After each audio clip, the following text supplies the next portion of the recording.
My name is Lily Clark. I am 27 years old, and the sentence that finally ended my family was spoken over a perfectly set dinner table in my parents' house with the smell of roast chicken still hanging in the air, and my mother's good china laid out like this was a celebration instead of an execution. She looked directly at me, not angry, not even emotional, just calm in that terrifying way she used when she believed she was unquestionably right, and she said, "You owe us everything." The room went silent in a way that felt heavy, like the air itself had decided to stop moving. My father did not correct her. My younger brother did not look surprised. No one laughed, no one protested, no one softened it with a joke. That was the moment I understood this was not a slip of the tongue. It was a belief they had all been carrying for years. And in that moment, I did something none of them expected. I smiled. Not a polite smile, not a nervous one, but a slow, steady smile that surprised even me. I pushed my chair back and stood up, my hands calm, my heartbeat strangely even, because something inside me had finally clicked into place.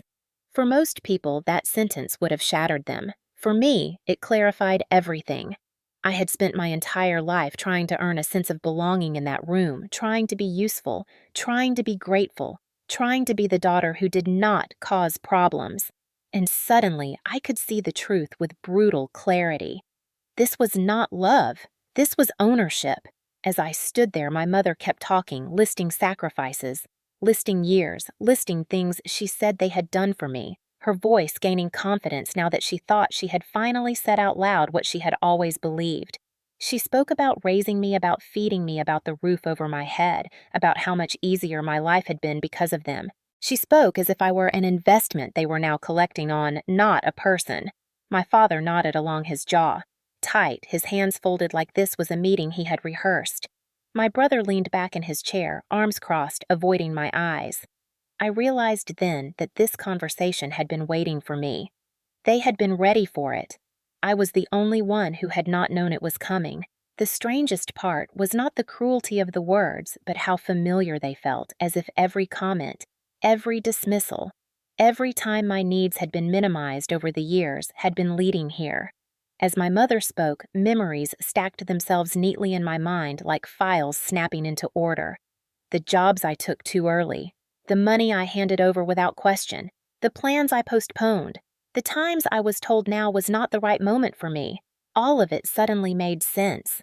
My smile widened slightly, and that was when my mother stopped talking.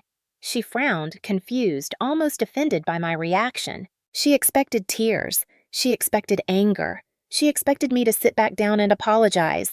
Instead, I reached into my bag, felt the familiar edge of my phone, and took a slow breath. I could hear my father shift in his chair. I could feel the tension sharpen like a wire pulled too tight. "What is wrong with you?" my mother asked, her voice sharper now. I did not answer right away. I looked around at the table, really looked at the people who had shaped my understanding of family responsibility and loyalty, the people who had taught me that good daughters give without asking and strong daughters do not complain, the people who had convinced me that love was something you repaid. "Nothing is wrong," I said finally, my voice steady enough that it startled them. "I just finally understand." That was when my father scoffed and said I was being dramatic, that I always took things too personally. My brother muttered something about how this conversation was unnecessary, but I barely heard them. Inside my head, another conversation was happening, one that was long overdue. I was no longer asking myself how to fix this or how to make them see me differently. I was asking a much more dangerous question. What if they were exactly who they had always been, and I was the one who had been lying to myself? My mother repeated herself, then louder, firmer, as if volume could turn belief into fact. "You owe us everything, Lily. Remember that." I nodded slowly, still smiling, and that smile carried something new in it. Relief. Because if that was truly how they saw me, then I no longer had to protect the illusion I had built around them. I no longer had to be careful. I no longer had to carry the weight of unspoken rules. I turned my chair slightly, preparing to step away from the table, and that was when my mother noticed the shift. Her eyes narrowed. "Where do you think you are going?" she asked. I looked back at her calm, grounded, more certain than I had ever been in that house. "I am just standing up," I said. I have been sitting down my whole life, and as I stood there smiling in that silent, charged room, none of them realized that the story they had told themselves for years was about to collide with something far more dangerous than anger. It was about to collide with the truth, and this time I was done paying for it. Before I tell you what happened after I stood up from that table, I need you to understand why this story matters beyond one family and one dinner. Wherever you are listening from tonight, whether you are in a quiet house in the Midwest, a small apartment on the East Coast, or somewhere you never thought family would hurt you, I want you to stay with me because this is not a story about being ungrateful or dramatic. This is a story about what happens when love is used as leverage and loyalty is turned into a debt. I used to believe that if you worked hard, kept your head down, and did not ask for much, things would eventually balance out. I believed that families might be imperfect, but that they were fundamentally fair. That night forced me to confront how dangerous that belief can be. As I stood there smiling, my family assumed I was bluffing, that my calm was temporary, that I would come back to the table once I cooled down. They did not know that something inside me had shifted permanently. I am telling you this now because many people watching have felt that same tightness in their chest, that same confusion when someone you love insists that you owe them for simply existing. If you have ever been told that the roof over your head was a favor you could never repay, or that your sacrifices were expected while others were praised for far less, then you already understand the weight of that moment. Stay with me because what happened next was not loud or explosive. It was quiet, methodical, and far more unsettling for the people who thought they controlled the narrative. I did not raise my voice. I did not storm out. I did not threaten anyone.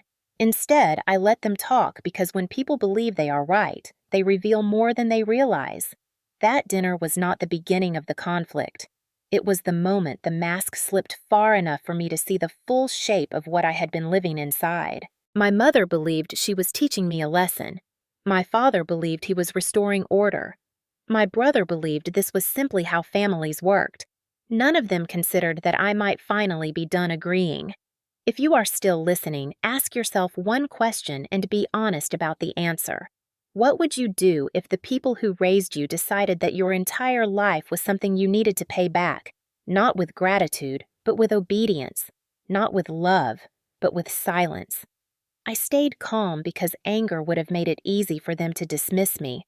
Calm forced them to listen even if they did not realize it yet.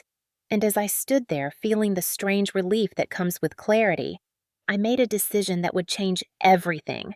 I was not going to argue about whether I owed them. I was going to prove exactly who had been paying all along. I have always been the responsible one in my family, the kind of daughter people like to praise in public and take for granted in private.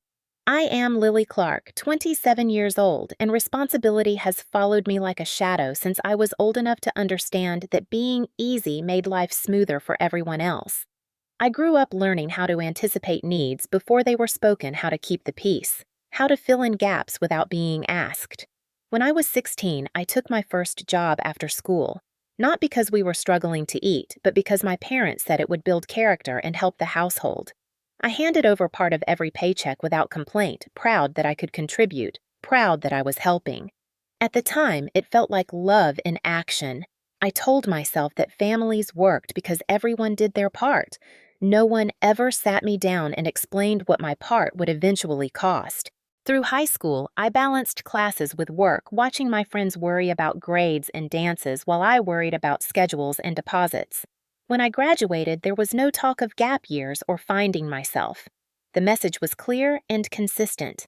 I needed to be practical. I needed to be useful. I enrolled in a local program, worked full-time, and stayed close to home because that was what made sense for the family. Every decision I made was framed around stability. Every choice was weighed against whether it would inconvenience anyone else. My parents praised me for being mature, for not asking for much, for being easy. What I did not understand then was that being easy made it easier to use me. As the years passed, my role became more defined. I was the one who covered small emergencies. I was the one who adjusted. If a bill came up unexpectedly, I found a way. If plans needed to change, I adapted.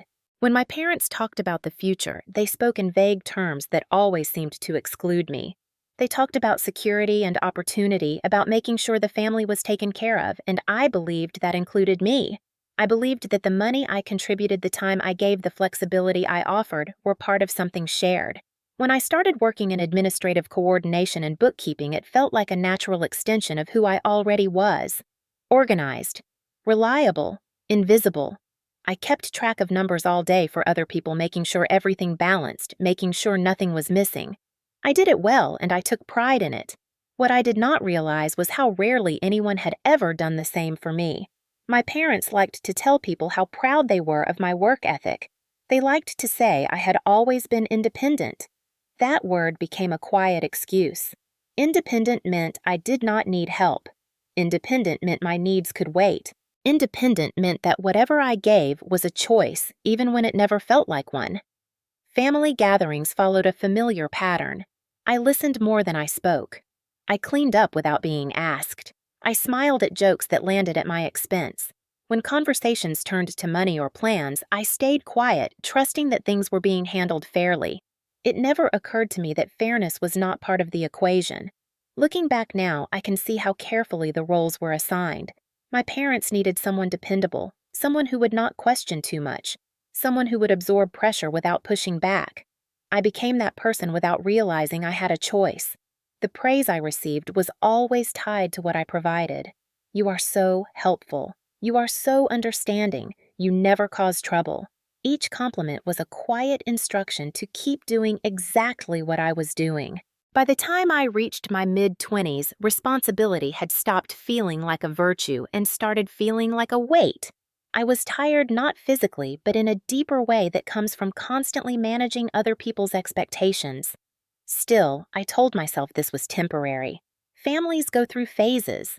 Things would even out. I held on to that belief because letting go of it would have meant asking harder questions, questions about why my sacrifices were assumed and my boundaries were optional. That night at the dinner table, when my mother told me I owed them everything, it was not a new idea. It was the final, unfiltered version of what they had been teaching me my entire life. The difference was that this time I was old enough to hear it clearly and strong enough to stop pretending it was love. My brother Ethan Clark is 3 years younger than me, 24 at the time of that dinner, and for as long as I can remember, he has been the center of gravity in our family.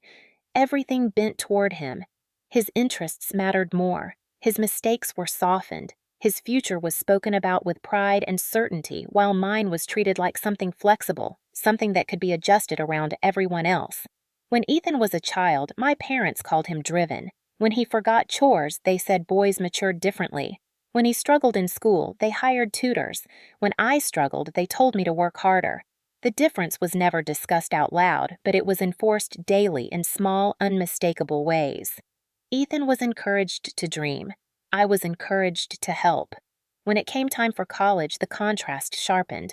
My parents sat at the kitchen table with brochures and spreadsheets talking through Ethan's options like this was a joint investment meeting. They spoke about return opportunity and prestige. They spoke about what was best for him. When I asked questions about my own plans, the conversation shifted. I was told to be realistic, to choose something affordable to stay close. They said I was practical, that I did not need expensive credentials to succeed. What they meant was that resources were being allocated and I was not the priority. Ethan went to a school that impressed people when they heard the name. I stayed local. When tuition bills arrived, my parents sighed heavily as if carrying a noble burden.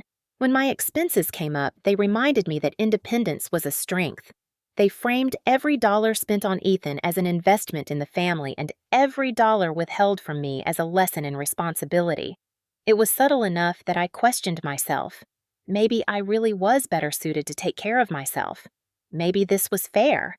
Gender played its role quietly but consistently. Ethan was the son who would carry the name forward, the one whose success reflected well on my father. I was the daughter who was expected to understand, to adapt, to support. When relatives visited, my mother would ask me to help in the kitchen while Ethan talked careers with my father in the living room. When Ethan talked about his plans, everyone listened. When I talked about mine, the conversation moved on. No one ever said my dreams were unimportant. They simply treated them that way. Money followed the same pattern. Ethan never worried about gas or rent. His needs were anticipated. When he needed a new laptop, it appeared. When his car needed repairs, my parents handled it. I told myself this was temporary, that once he was established, things would balance. But balance never came. Instead, expectations hardened. I was praised for not asking. Ethan was praised for achieving. When I did speak up even gently, I was met with irritation. Why are you keeping score? Why do you always make things about money? Ethan never had to justify what he received. I always had to justify what I needed.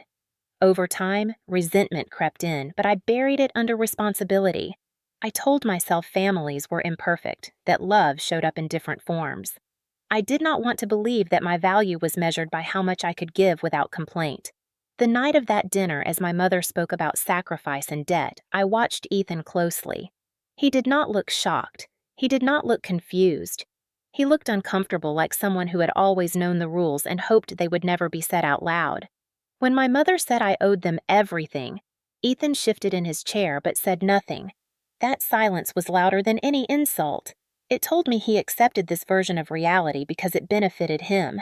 It told me he had grown up understanding that my role was to make his path smoother. In that moment, I stopped seeing him as just my younger brother. I saw him as part of the system that had been built on my compliance. He had been protected by it, and I had been consumed by it. This was not just about favoritism. It was about entitlement that had been normalized for years. The belief that his future mattered more than my autonomy. That belief sat at the table with us that night as real and solid as any person in the room. And as I stood there smiling, I understood that exposing the truth would not just challenge my parents. It would force Ethan to confront the cost of the privileges he had never questioned. The arrangement that eventually trapped me did not arrive with alarms or paperwork spread across the table. It was introduced quietly, dressed up as responsibility, and explained in a way that made questioning it feel selfish. My parents called it the household support account. They said it was a shared family buffer, a place where money could sit to protect us from emergencies and keep everything stable. I remember my mother using the word safety more than once, her voice warm and reassuring, as if she were talking about insurance instead of control. I was 20 and newly working full-time when they first mentioned it. They said the family had expenses that fluctuated and that it would be smart if everyone who could contribute did so. My father framed it like a lesson. Families plan ahead. Families help each other. Families do not nickel and dime. I agreed without hesitation. At that point in my life, being included in something called family support felt like validation. I asked simple questions. How much? How often? Where would the money go? My father answered smoothly. A joint account he managed. Regular monthly transfers. The money would be there if any of us needed it. He said my name when he said that, looked at me like this was a promise. There were no written terms, no access for me to view statements, no discussion of limits or approvals, just trust. At first, the amount was manageable, a few $100s each month. I adjusted my budget and told myself this was temporary, that once things stabilized, the need would ease. It never did. Over time, the amount increased. Each increase came with a justification. Ethan needed books. The house needed repairs. The account needed to look healthy. My parents were careful with their language. They never said the money was for Ethan. They said it was for the family. They never said I could not touch it. They said it was not the right moment. When I asked for confirmation, my father would say he was tracking everything. When I asked if I could see how it was doing, my mother would remind me that stress over numbers was unnecessary. I worked in bookkeeping. I lived in numbers. But with my family, I let it go. I told myself trust mattered more. The account became a fixture in my life. The transfer went out automatically each month like a tax I paid to keep the peace. When I received raises, the contribution quietly grew. When I took on extra work, I increased it without being asked. My parents praised my maturity. They told relatives how dependable I was. They never once sat me down to review the account. They never asked if the amount was becoming a burden. They never suggested reducing it. Over time, something subtle happened. The account stopped feeling like a shared resource and started feeling like a one-way obligation. When small emergencies came up for me, things I assumed the account was meant to cover, I was discouraged from using it. When my car needed repairs, my mother suggested a payment plan. When I mentioned a short course that would help my career, my father said it was not essential. Each time, the explanation was gentle but firm. The money was committed elsewhere. The timing was bad. I was strong enough to handle it myself. I absorbed the message without fully articulating it. The household support account was not for my support. It was for theirs. Still, I continued paying. Part of me believed that if I proved how reliable I was, fairness would eventually assert itself. That belief kept me compliant longer than anything else. Looking back, I can see how carefully the trap was built. By keeping everything verbal, they avoided accountability. By appealing to family loyalty, they framed resistance as betrayal. By praising my sacrifice, they discouraged scrutiny. The account was never about safety. It was about access. It gave my parents a steady stream of money without having to ask for it openly. It allowed them to present themselves as providers while quietly depending on me. At that dinner table, when my mother said I owed them everything, the household support account snapped into focus. It was the evidence of how they saw me, not as a daughter contributing by choice, but as a resource repaying a debt they believed I carried simply for being born. As I stood there smiling, I realized the account had never belonged to the family. It belonged to the story they told themselves. A story where my role was fixed, my consent was assumed, and my future was negotiable. That realization did not make me angry. It made me precise. Because once you understand how a system works, you can dismantle it, and I was finally ready to see every number clearly. For more than a decade, my life moved in small, careful increments shaped by that account and the expectations wrapped around it. Every month, the transfer left my account on schedule, and every month I adjusted my plans to make room for it. I told myself this was what stability looked like. I told myself I was doing the right thing. When friends talked about saving for a house or taking time off to travel, I smiled and said, maybe later. Later became my favorite word because it allowed me to postpone disappointment without admitting it. I worked steadily, sometimes picking up extra hours, sometimes taking on side projects not to get ahead, but to stay even. The household support account was always there in the background, shaping decisions I barely noticed anymore. When rent increased, I found a cheaper place instead of asking for help. When my car aged, I maintained it carefully rather than replacing it. When opportunities came up that required upfront costs, I declined them with rehearsed logic. It is not the right time. I need to be responsible. Family comes first. Those phrases sounded noble, especially when my parents repeated them back to me with approval. They liked to say I was different from other people my age, more grounded, less selfish. They said I understood sacrifice. What they never acknowledged was that sacrifice, when it only flows in one direction, becomes exploitation.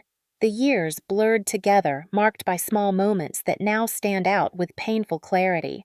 Holidays where gifts were modest for me and generous for Ethan. Family trips I did not attend because someone needed to stay back and keep things running.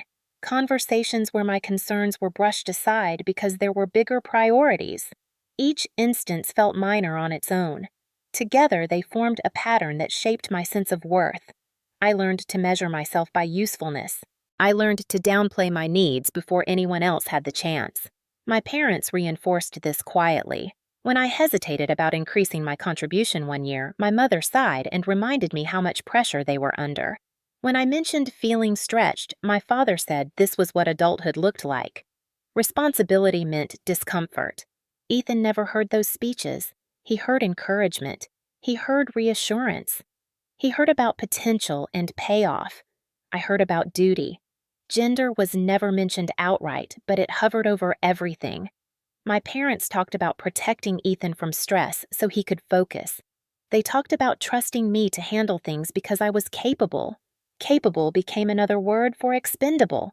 I absorbed it all because pushing back felt like creating conflict, and conflict had always been framed as my failure to be grateful. There were moments when doubt surfaced, usually late at night, when I was reviewing my own finances, noticing how little margin I had despite working consistently. I would think about the account and wonder briefly what it actually looked like. Then I would push the thought away. Trust is what keeps families together, I told myself. I did not want to be the person who questioned motives. I did not want to be the problem. Over time, that choice cost me more than money. It cost me confidence.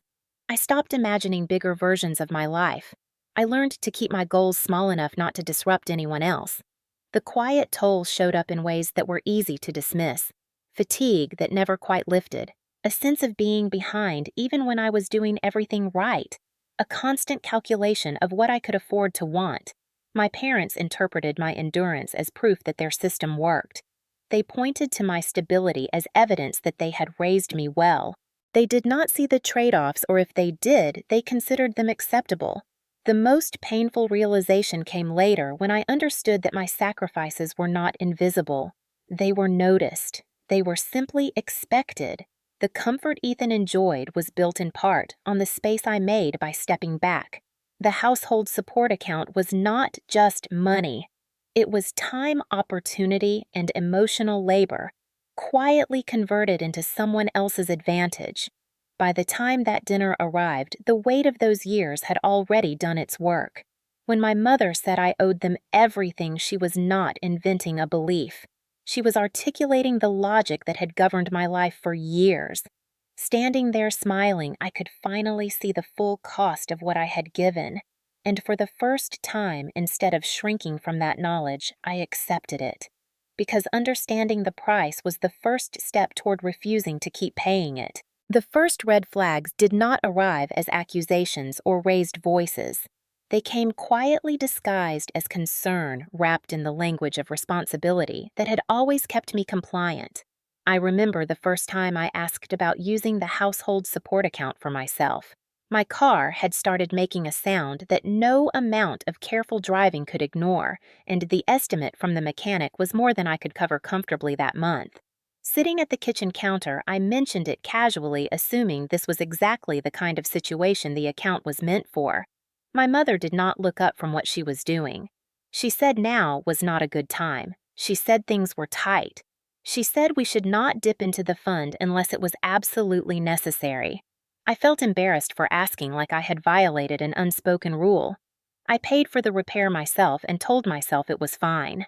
A few months later, a professional opportunity came up that would have required a short certification course. It was affordable, but it would have meant temporarily lowering my contribution to the account. When I brought it up, my father frowned and said education was important, but family obligations came first. He reminded me how much stability the account provided. He said I could always take courses later. That was when the discomfort started to settle in, a dull awareness that the rules changed depending on who was asking. Ethan never had to justify timing. His needs were immediate by default. Mine were always optional. I noticed how quickly the conversation turned when I pushed gently for clarity.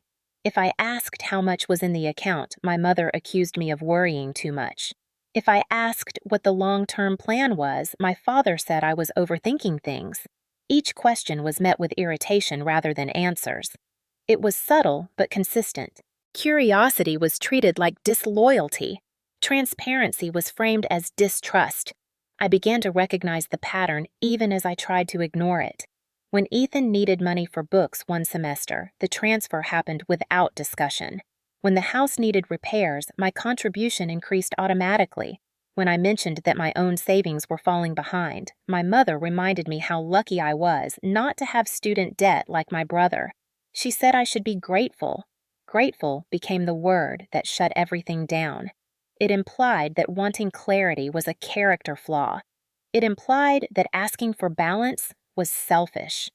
Over time, I learned to phrase my concerns carefully, always minimizing, always apologizing in advance. Even then, the responses grew sharper. One evening after I asked again about seeing a statement my father snapped that he did not need to report to his own daughter. The comment hung in the air longer than he probably intended. It revealed something he usually kept hidden. This was not shared money in his mind. It was money he controlled. That realization unsettled me more than any argument could have. Still, I stayed. I told myself stress made people short-tempered. I told myself this was temporary. I told myself that families did not keep score. The red flags piled up quietly. Missed explanations. Defensive reactions.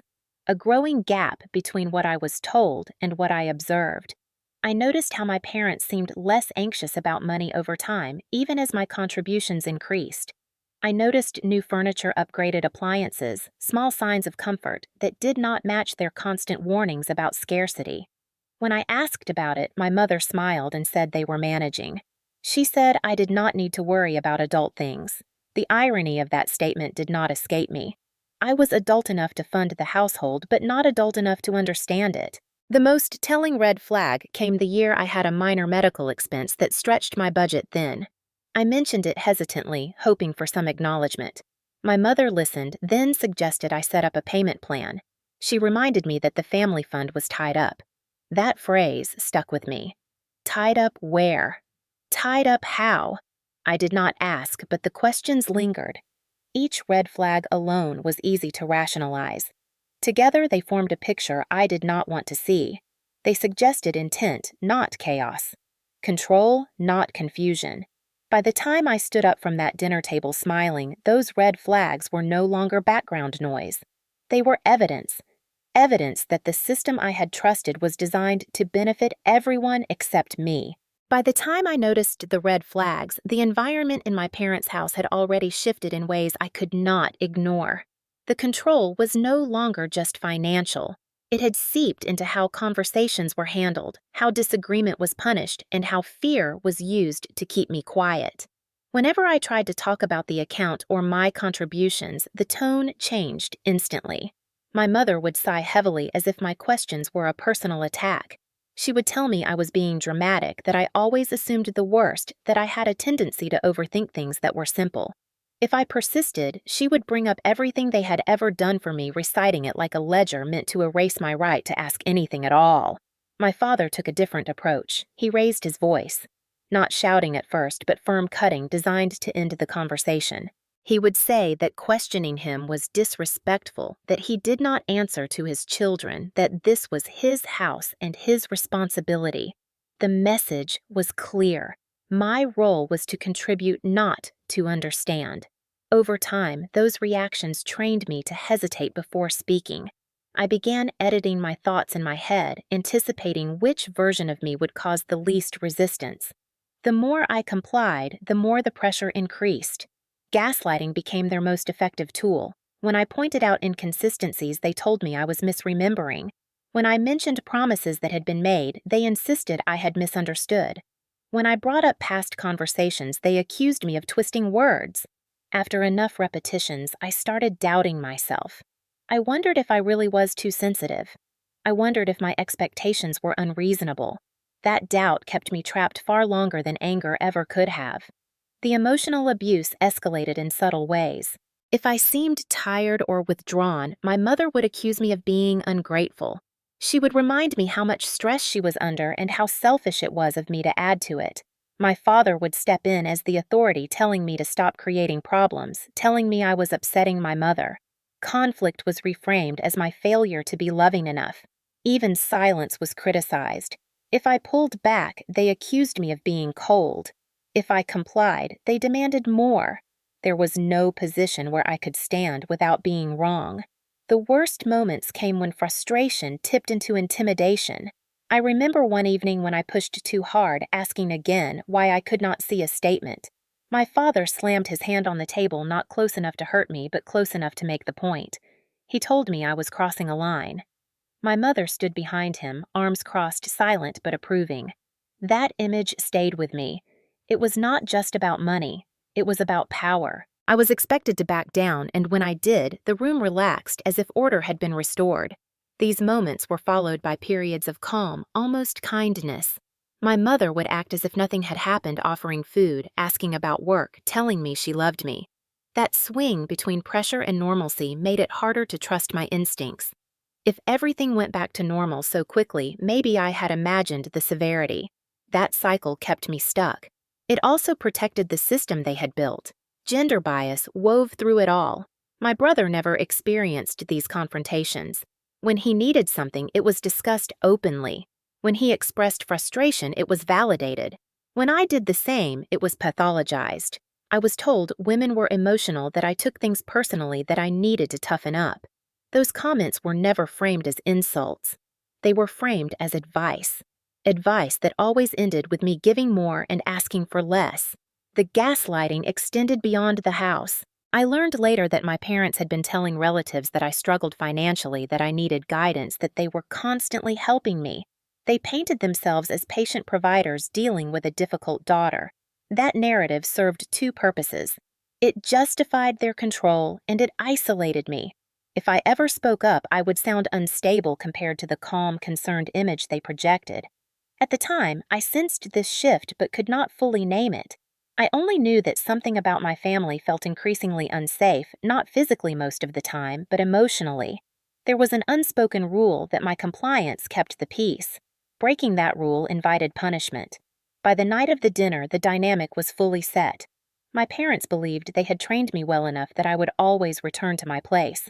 They believed their version of reality would prevail because it always had. When my mother said I owed them everything, she was not testing me. She was asserting control. She expected me to submit. The smile that crossed my face in response was the first crack in that structure.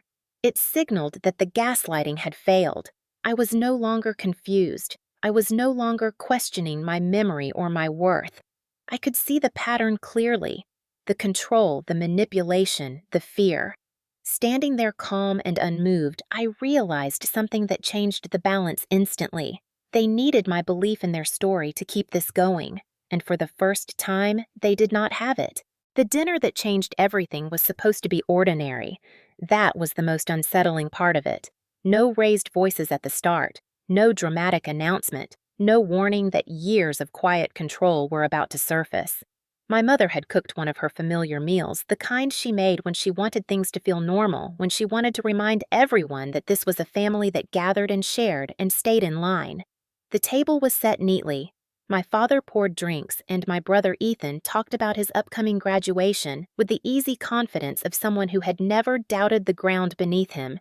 I listened, nodded, smiled at the appropriate moments, playing the role I had practiced my entire life. The conversation drifted from work to plans to money, as it always did, but this time there was an edge I could feel even before I understood it. My parents were relaxed in a way that felt rehearsed, as if they had already decided how this evening would end. When Ethan mentioned a new opportunity tied to his degree, my father leaned forward with pride. My mother chimed in about sacrifices and long nights and how worth it everything had been. The word investment came up more than once. I felt something tighten in my chest, but I kept my voice calm when I spoke. I said that since things were finally stabilizing for Ethan, maybe it was time to talk about the household support account. I said it casually, as if suggesting dessert. I said that I might need some flexibility soon, that it would be good to review how things stood. The effect was immediate. My mother froze fork halfway to her mouth. My father set his glass down harder than necessary. Ethan stopped talking. The room went quiet, not awkward quiet, but deliberate quiet, the kind that signals a shift in power. My mother recovered first. She smiled, but it did not reach her eyes. She asked why I was bringing this up now. Her tone was light, but there was a warning underneath it. I explained that I had been contributing for years and that it would be reasonable to look at the numbers together. Reasonable was the wrong word. My father cleared his throat and said this was not the time. He said dinner was not the place for financial discussions. Ethan shifted in his seat, eyes fixed on his plate. I felt the familiar urge to back down to apologize for disrupting the mood. Instead, I kept going. I said I was not asking for anything extreme, just clarity. That was when my mother put her fork down and looked directly at me. She did not raise her voice. She did not insult me. She stated a fact as she saw it. She said I was forgetting my place. She said everything I had was because of them. She said the account was not something I got to question. And then she said the sentence that changed how I saw my entire life. She said I owed them everything. The words landed with precision. My father nodded in agreement, adding that children repay their parents in different ways. Ethan stayed silent, his jaw tight. I waited for someone to soften it, to reframe it, to laugh and say it came out wrong. No one did. My mother continued listing years and expenses, framing my contributions as repayment. She spoke with confidence as if this was a truth she had been waiting to claim. My father reinforced it, saying that family was not transactional, that I should not think in terms of balances. The contradiction was almost impressive. They were telling me I owed them while insisting we were not keeping score. I felt something inside me finally settle. This was not confusion. This was not miscommunication. This was the system speaking plainly. I looked at Ethan then. He did not meet my eyes. His silence was confirmation. He knew. He had always known. The room felt smaller, the walls closing in on a version of myself that no longer fit. I noticed details I had never paid attention to before. The way my mother leaned back satisfied. The way my father folded his hands as if closing a case. The way Ethan avoided involvement, protected by the structure that favored him. When I smiled, it was not defiance. It was recognition. I recognized the end of something I had spent years maintaining. As I pushed my chair back and stood, my mother frowned, confused by my reaction. She expected compliance. She expected emotion. What she got was calm. I stood there breathing evenly and realized that this dinner was not an argument I needed to win. It was evidence. Evidence of belief, intent, and entitlement. As the silence stretched, my father asked what I thought I was doing. I told him I was just standing up. That was when I understood that the night was not about convincing them of anything. It was about deciding what I would no longer accept. And in that quiet, charged moment with their expectations hanging in the air, I knew the story they had controlled for years was about to change, whether they were ready for it or not. My mother did not stop after saying it once. That was the part that mattered most, the part that erased any remaining doubt.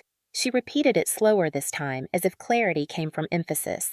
She said I owed them everything because without them, I would be nothing. She said it the way people say something they believe is obvious, something they think no reasonable person could dispute. My father leaned forward and added details, talking about years of sacrifice, about how raising children required repayment in different forms. He spoke calmly, confidently, like a man explaining a rule he expected me to accept. My brother remained silent, and in that silence I heard agreement. The sentence was no longer just an opinion. It was policy. I stood there, hands resting lightly on the back of my chair, and felt an unexpected stillness settle over me. The anger I might have felt years earlier never arrived. Instead, there was a sharp, focused awareness.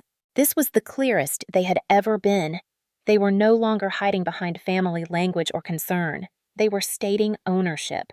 My mother watched my face closely, waiting for a reaction she could manage. Tears would have given her leverage. Anger would have justified dismissal. What she saw was neither. I smiled again, not wider, not brighter, just steady, and that unsettled her. She asked me what was funny. I told her nothing was funny. I told her I was listening. That seemed to irritate my father more than any argument could have. He said I was being disrespectful by standing. He told me to sit down. The command was automatic, reflexive, the same tone he had used my entire life when he wanted order restored. I did not sit. I told him I would stand for a moment. The room tightened. My mother accused me of being dramatic again, of turning a simple conversation into a scene. She said I always did this when confronted with the truth. I noticed the word confronted and filed it away. They believed confrontation only went one direction. She began listing things: meals, clothes, rides, school supplies, birthdays, all of it delivered as evidence. Each item was presented as a debt, not a choice they had made as parents. I realized then how carefully this narrative had been built. Everything they had given me had been quietly reclassified in their minds as a loan. I thought about the years I had contributed money without conditions, the opportunities I had passed on the nights I lay awake balancing numbers. None of that entered their accounting. When I tried to speak, my father interrupted, telling me this was not a negotiation. He said I should be grateful they had not asked for more. He said other parents would have. My mother nodded, satisfied, as if this was meant to reassure me. The cruelty was not loud. It was procedural. They were closing ranks, reinforcing each other, tightening the frame around me. I asked one question, calm and precise, and the reaction to it told me everything I needed to know. I asked when the household support account had stopped being something I could rely on. The room erupted. My father said it was never for me. My mother said I was twisting things. Ethan shifted and finally spoke, saying this was not the time to dig up old misunderstandings. Misunderstandings. That word landed hard. It reframed years of deception as confusion on my part. My mother seized on it immediately, saying I had always been sensitive that I misunderstood intentions. She told me I needed to stop rewriting history. The gaslighting was so blatant it almost felt reckless. I realized they were not trying to convince me anymore. They were trying to intimidate me back into place. That realization stripped the last layer of fear from me. I was no longer worried about preserving peace because peace had never existed. It had been compliance. I looked at each of them in turn, my mother with her practiced certainty, my father with his authority, my brother with his silence, and I felt something shift from clarity to resolve. I told them I understood their position. I told them I had heard them clearly. That seemed to confuse them. My father asked what that meant. I told him it meant I would not argue about feelings or gratitude. I would deal with facts. My mother laughed sharply and asked what facts I thought I had. That was the moment I knew exactly how this would end. They believed facts belonged to whoever controlled the story. They believed confidence could replace evidence. Standing there listening to them repeat the sentence that defined how they saw me, I felt an unexpected sense of relief. There was nothing left to negotiate, nothing left to fix. The sentence had done its work. It had exposed the structure beneath our family, and once exposed, it could not be unseen. I told them I needed a moment and turned toward the hallway. My mother called after me, warning me not to walk away. I did not respond. As I moved toward the bathroom phone already in my hand, I understood that the real conversation was about to begin, just not with them. I closed the bathroom door behind me with deliberate care, turning the lock slowly, not because I was afraid they would follow me, but because I needed the boundary to be real. The light buzzed softly overhead, and for a second, I just stood there, hands resting on the edge of the sink, looking at my reflection. My face was calm in a way that surprised me. No tears, no shaking, just a quiet focus that felt unfamiliar and steady. This was the moment people talk about when they say everything becomes clear, but it was not dramatic or cinematic. It was practical. My mind moved the way it does when I am balancing accounts, sorting numbers, lining up columns until the picture makes sense. I took my phone out of my bag and opened a new note. The cursor blinked, waiting. I started typing. I wrote down exactly what had been said, word for word, while it was still fresh. I wrote the sentence my mother repeated. I wrote my father's response. I wrote Ethan's silence. Dates, phrases, tone. I did not editorialize. I did not explain. I documented. Years of being told I was emotional had taught me the value of precision. As I typed, memories surfaced in order not as feelings, but as data points. The times I had asked to see statements, the times I had been discouraged from using the account, the phrases they used when they wanted me to stop asking questions. Each item slid neatly into place. This was not a misunderstanding. It was a pattern. When my fingers paused, I noticed my breathing was even. The panic that should have been there never arrived. Instead, there was a strange sense of relief, like finally solving a problem that had been draining energy for years. I opened my banking app next and scrolled back through my transfers, month after month, year after year. The amounts increased gradually, almost politely, the way obligations do when they are never questioned. I took screenshots, careful to include dates and reference numbers. I did not know yet what I would do with them. I only knew I needed them preserved. Then I did something that would later matter more than I realized. I called my friend Martha Lewis. She did not answer, so I left a voicemail.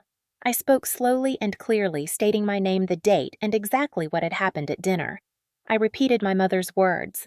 I described my father's reaction. I explained the account and my contributions. I did not cry. I did not speculate. I recorded the facts and my emotional state as it was calm and focused. When I ended the call, I felt anchored. Someone else now knew. Someone I trusted had the story as it existed in that moment before it could be softened, denied, or rewritten. I sat down on the edge of the tub and listened to the muffled sounds from the dining room, plates clinking, chairs shifting, the low murmur of conversation resuming without me. That sound told me everything about how they expected this to go. They believed I would cool off, that I would come back, that the system would reset. They did not know that something irreversible had already happened. The truth was no longer just in my head. It was written. It was recorded. It existed outside of their control. I checked the lock again, not out of fear, but out of habit, and stood up. I washed my hands slowly, grounding myself in the ordinary motions. The mirror reflected a woman who looked the same, but felt different. I realized then that this was the first time in my life I was not trying to manage their reactions. I was managing my own reality. As I reached for the door, my phone vibrated. A message from Martha. She said she had listened to my voicemail. She said to call her when I could. She said this sounded serious. I slipped the phone back into my bag and took a final breath. Whatever happened next would happen in the open, but this moment belonged to me. I unlocked the door and stepped back into the hallway, carrying something I had never had before in that house. Leverage. When I walked back into the dining room, the conversation did not stop. It simply shifted, as if my absence had been a minor interruption rather than a fracture. My mother was talking about Ethan's plans again, her voice warm, almost cheerful, like the last 20 minutes had not happened. My father glanced at me briefly, his expression tight, then returned his attention to the table. No one asked if I was okay. No one acknowledged what had been said. That, more than anything else, confirmed what I already knew. They believed silence would erase it. I took my seat without a word, my phone resting quietly in my bag, the weight of it suddenly significant. I listened, nodded when necessary, and waited for the evening to end. When it finally did, I hugged my mother out of habit, accepted a stiff nod from my father, and left with the same calm smile I had worn all night. The moment I closed the car door, my hands shook for the first time. Not from fear, but from the release of holding myself together. I did not cry. I started the engine and drove home, my mind already moving ahead, organizing what needed to happen next. As soon as I walked into my apartment, I called Martha Lewis. She answered on the second ring. Martha is 52, practical and unflappable, the kind of person who does not raise her voice because she does not need to. She has worked in accounting and financial planning for decades, and she has never been impressed by excuses. I told her everything, again slower this time, filling in details I had rushed through in the voicemail. She did not interrupt. She did not offer comfort. She listened. When I finished, there was a brief pause. Then she said something that reframed the entire situation. She said this was not family drama. She said this was misrepresentation. She said when someone accepts money under one set of claims and uses it under another, that matters. Hearing those words from someone grounded and experienced shifted something in me. It gave shape to what I had felt but could not yet name. I asked her if I was overreacting. She said no. She said the reaction I had been trained to have was silence. She said clarity was long overdue. Martha asked practical questions. How long had the transfers been happening? Did I have access to the account? Had anything been put in writing? Each question felt like a light turning on. I answered as precisely as I could. She told me to send her screenshots of my transfers and any messages related to the account. She told me not to confront my parents further yet. She said people lie more when they feel threatened, and lies are easier to document than truth. Her calm was contagious.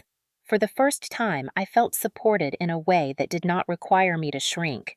We spent the next hour on the phone reconstructing a rough timeline from memory.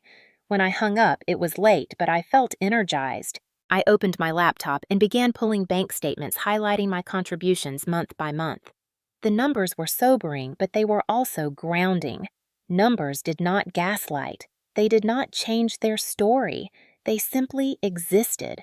As I worked, I realized how important it was that Martha had heard the story as it unfolded. She had my words, my tone, my emotional state preserved before anyone could suggest I was confused or unstable. That mattered more than I understood at the time. Over the next few days, Martha checked in regularly. She did not push me toward confrontation or legal action. She focused on documentation, on understanding patterns, on separating what could be proven from what could only be felt. That distinction gave me a sense of control I had never had with my family. She reminded me that facts were my ally and that patience would protect me. Meanwhile, my parents acted as if nothing had changed. My mother texted me about leftovers. My father asked if I could help with something the following weekend. The normalcy was almost surreal. It was as if they believed the system would reassert itself through routine. Each message strengthened my resolve. They were counting on my silence. I was counting receipts. By the end of that week, I understood something fundamental. I was no longer alone in this. I had an ally who saw clearly, who was not emotionally entangled, and who understood the weight of evidence. That alliance shifted the balance of power quietly but decisively. The family dynamic that had controlled me for years was built on isolation and doubt. With Martha involved, both of those were gone. I did not know yet how or when the truth would surface, but I knew one thing with certainty. I would not be carrying it by myself anymore. Once Martha and I moved from shock to structure, everything accelerated. We stopped talking in generalities and started working in specifics, because specifics are where truth lives. The first step was simple but unsettling. We needed to know exactly how much money I had sent to my parents over the years. Not an estimate, not a feeling, a number. I sat at my desk with my laptop open, my banking portal pulled up, and a legal pad beside me because writing things down helped me stay focused. I filtered my transaction history by recipient and watched the list stretch backward year by year. Transfer after transfer appeared, each one small enough on its own to feel manageable, each one adding weight when seen together. Martha asked me to export the statement so we could see everything in one place. When I did, the file was longer than I expected.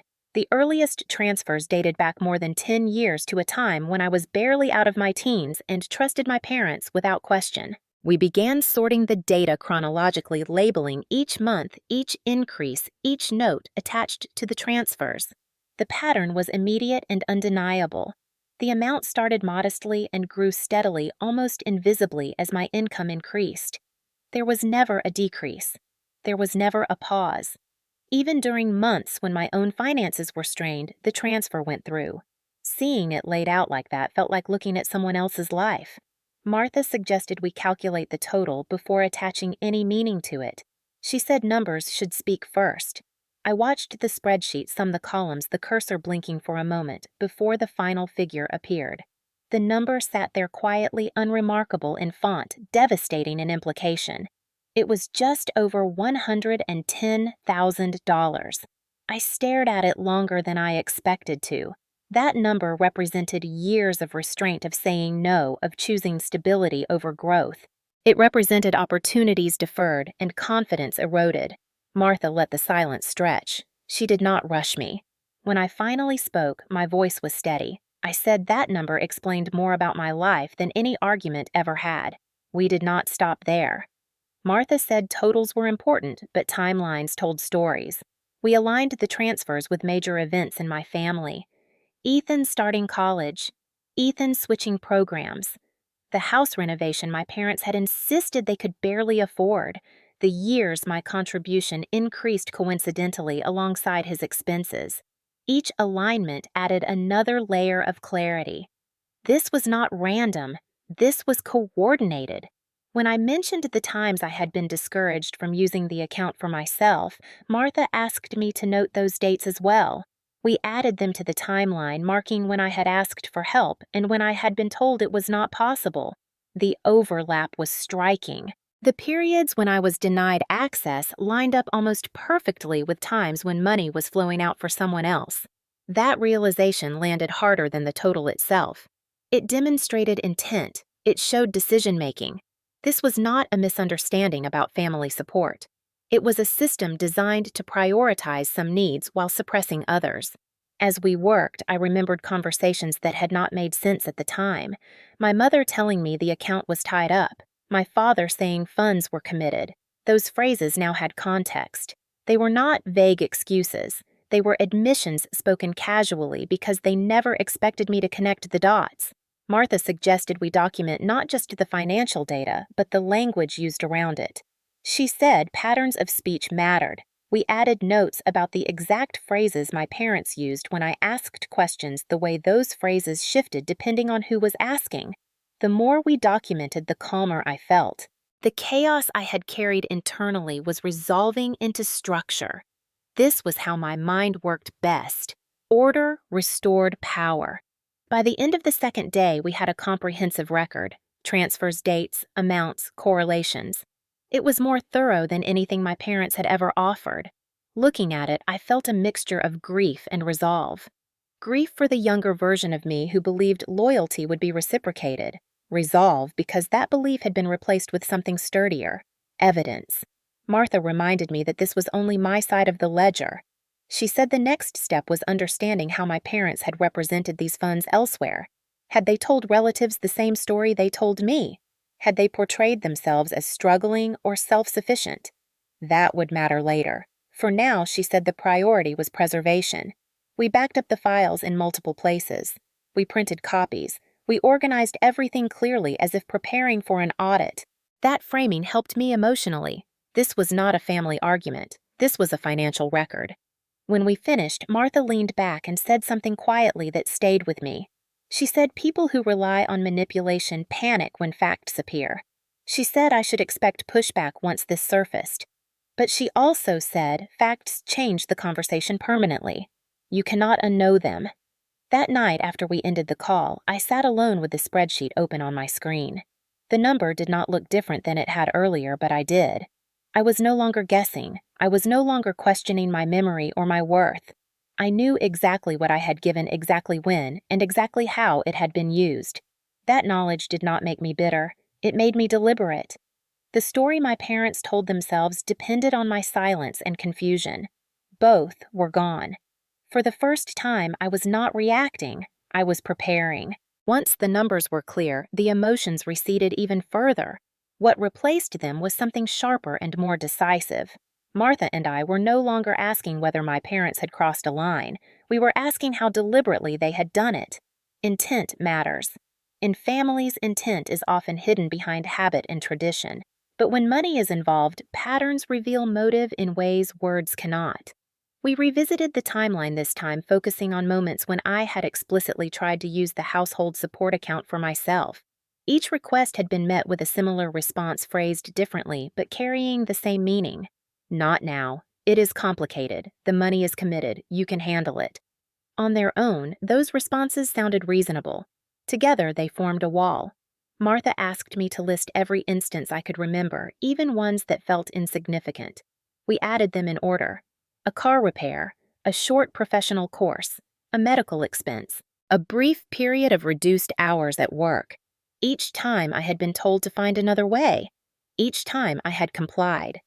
Then we layered Ethan's needs over the same periods: tuition payments, housing deposits, equipment, travel related to his program.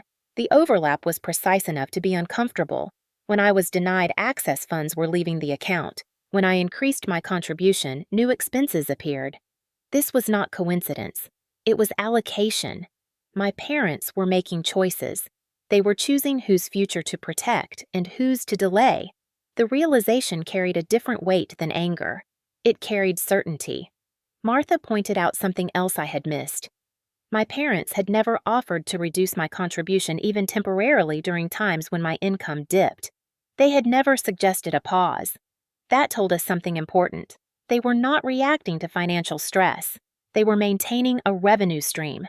The household support account functioned like an obligation they expected to continue uninterrupted. That expectation had shaped how they spoke to me. Their confidence at the dinner table did not come from righteousness. It came from habit. They were used to compliance.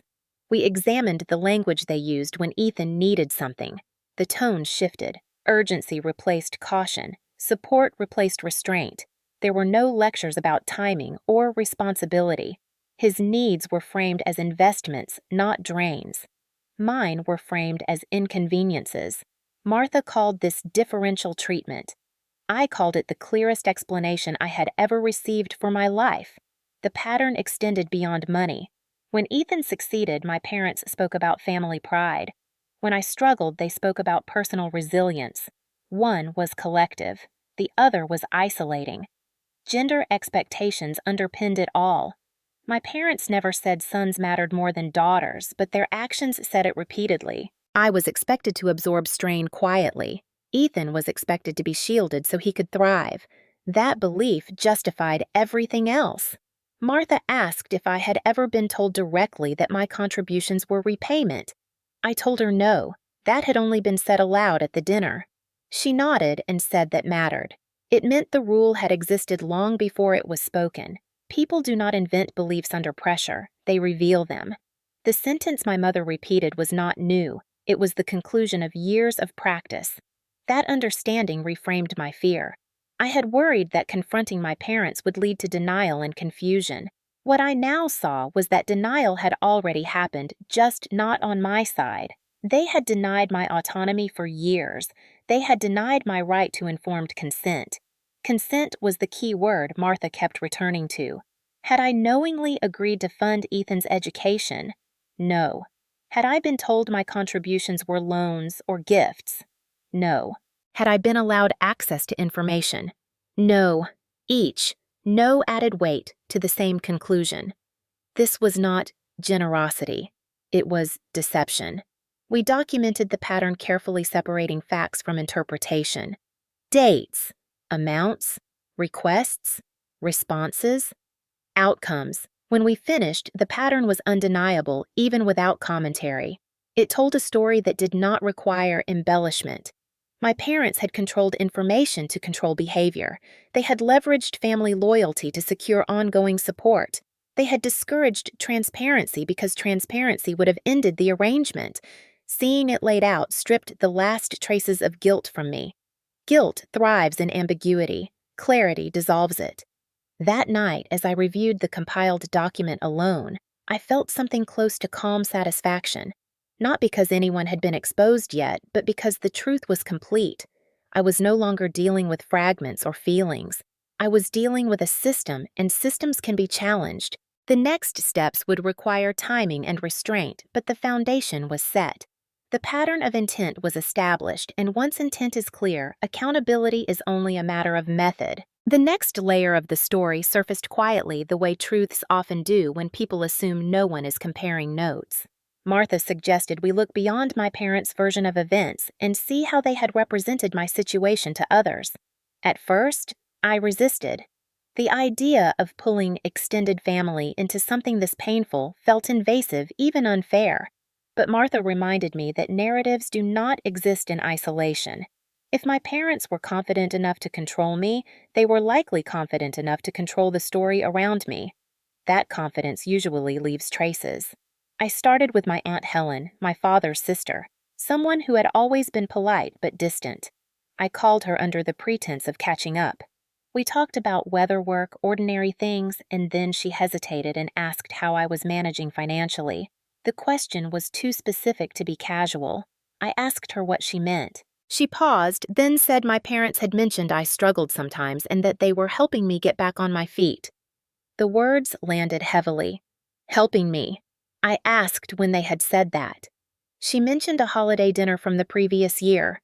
I thanked her and changed the subject, my chest tight with recognition. That was the first confirmation. I called my cousin Mark next, someone closer to my age. He sounded surprised to hear from me, then relieved. He admitted he had always wondered how my parents managed certain expenses. He said they talked about supporting me, about sacrifices they made, because I had chosen a less stable path. Less stable. I worked consistently. I paid my bills. I supported them. Yet the story they told positioned me as the burden. Each call revealed another piece of the same picture. My parents had been telling people I was financially irresponsible, that I needed guidance, that their generosity kept me afloat. They framed my contributions as support. They provided not support, they received. That inversion explained so much. It explained why questions about transparency were met with hostility. It explained why my parents reacted so strongly to scrutiny.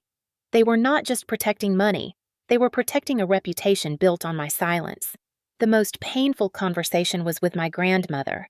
She called me after hearing I had been upset at dinner. Her voice was gentle but concerned. She said she worried about me. She said my mother had told her I struggled to save and often needed help. I asked her carefully what kind of help she meant. There was a pause. Then she said she had given my parents money more than once to assist me. The room felt suddenly very still. I asked how much. She gave me an approximate figure and dates. My hands went cold. My parents had not only used my money under false pretenses, they had used my name to solicit money from others. They had presented themselves as caretakers of a struggling daughter while relying on me to fund their household. That revelation shifted everything. This was no longer just exploitation within the family. It was a broader pattern of deception that extended outward, pulling others into it without their informed consent. I documented each conversation, immediately noting dates, names, and exact phrasing. Martha encouraged this. She said consistency across accounts was powerful. When multiple people repeat the same story independently, it becomes evidence. As the days passed, more information surfaced. Relatives mentioned offhand comments my parents had made about me being sensitive with money, about how hard it was to manage my needs alongside Ethan's future. Each comment was a brick in the same structure. They had carefully curated an image of themselves as responsible providers and me as a dependent liability. That image justified everything.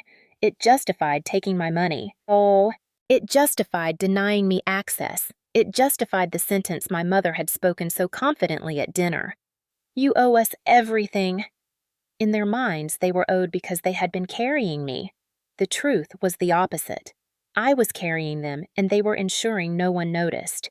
The emotional impact of these discoveries was sharp but clarifying. I felt grief, yes, but also a growing sense of resolve. This was not a misunderstanding to be smoothed over. This was a narrative that needed correction. Martha advised patience. She said correcting a narrative requires precision and timing. People cling to familiar stories until confronted with facts they cannot reconcile. I began to see the outline of what would need to happen. The truth had to be presented publicly enough to reach the same audience my parents had misled. Quiet conversations would not be enough. Damage control thrives in shadows. Transparency disrupts it. As I organized the notes from these calls, I noticed something else. Not one person had questioned my integrity once they heard my side. They were shocked, yes, but not skeptical. The consistency of my experience resonated. That mattered. It told me that the story my parents told required isolation to survive. Once that isolation broke, their control weakened. By the end of that week, I understood the scope of what I was dealing with. My parents had built a system that extracted resources from me while portraying me as the beneficiary. They had used guilt fear and gendered expectations to maintain it. They had extended that system outward, enlisting others unknowingly to reinforce it. The truth was no longer just mine. It belonged to everyone they had misled. And once a truth reaches that point, silence stops being an option. Martha was the one who suggested I speak to an attorney, not because she wanted to turn this into a lawsuit, but because she wanted clarity. She said understanding the legal framework would help me decide what mattered and what did not. That distinction was important. I did not want revenge. I wanted truth to land in a way that could not be dismissed. We scheduled a consultation with a civil attorney who specialized in financial disputes, someone practical and experienced, not dramatic. His office was quiet, the kind of place where conversations stayed contained. I brought printed statements, timelines, and notes. I presented them the way I would present records at work, clean and organized. The attorney listened without interrupting, flipping pages, slowly, occasionally asking for a date or clarification. When I finished, he leaned back and explained what mattered from a legal standpoint. He said when money is given under one set of representations and used under another, intent becomes central. He said, consent requires information. If I had been told the account was for shared emergencies and then denied access while funds were allocated elsewhere, that raised serious questions. He said the fact that the account was joint but controlled exclusively by my father mattered. Control implied responsibility. Misrepresentation did not require malicious intent to be harmful. It required a mismatch between what was promised and what was done. Hearing those words grounded everything further. He did not tell me what to do. He outlined options. Civil claims were possible. Demands for accounting were reasonable. but he also said something that aligned with everything Martha had been telling me. He said many disputes like this never reach a courtroom because social and professional consequences often move faster than legal ones. He said facts, when presented clearly, change behavior. He asked me what outcome I wanted. I told him I wanted the truth acknowledged and the narrative corrected. He nodded and said that was often the most difficult outcome for people who rely on control. He also warned me about something else. Once people realize they are losing control of a story, they escalate. They deny more aggressively. They attempt to discredit. They claim misunderstanding. He said documentation would protect me, but timing would determine impact. Leaving his office, I felt lighter, not because justice was guaranteed, but because ambiguity was gone. I was not imagining things. This was not a family disagreement blown out of proportion. There were clear standards, and my experience failed them. On the drive home, I thought about the dinner again, about my mother repeating that sentence with such certainty. I realized she believed legal language belonged to authority, not to me. She believed rules were something she could invoke without consequence. That belief had shaped her confidence. The attorney's calm explanation punctured that confidence in a way she would never hear directly. I did not need to threaten legal action. I needed to let facts exist in spaces where her narrative could not survive. Martha and I discussed strategy that evening. We agreed confrontation would be useless. My parents would deny and deflect. They would frame me as emotional. Instead, the truth needed an audience that mattered to them, the same audience they had cultivated, the extended family, the professional connections around my brother, the social circle that reinforced their image. Transparency in the right setting would do what private arguments never could. The legal consult had also clarified boundaries for me. I knew what not to say. I knew what not to exaggerate. Precision mattered. The truth was strong enough on its own. I did not need to decorate it. Over the next week, I refined the materials. I organized statements by year. I aligned transfers with events. I included notes from conversations with relatives. I removed anything speculative. Everything had a source. Everything could be verified. The process felt strangely empowering. For years, my parents had framed me as impulsive and emotional. This work contradicted that image completely. It was careful, methodical, and patient. I also prepared myself emotionally. Martha reminded me that exposure would not feel like victory in the moment. It would feel uncomfortable. Watching people confront information they did not want to see always did. I practiced staying calm, answering questions briefly, and letting silence do the work. The attorney had said something else before we left his office that stayed with me. He said, "Power shifts when the person who has been managing chaos starts managing facts instead."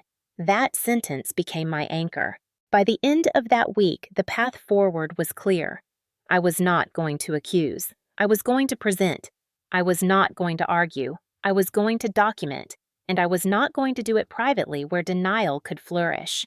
The next step would require patience and careful timing, but the structure was set.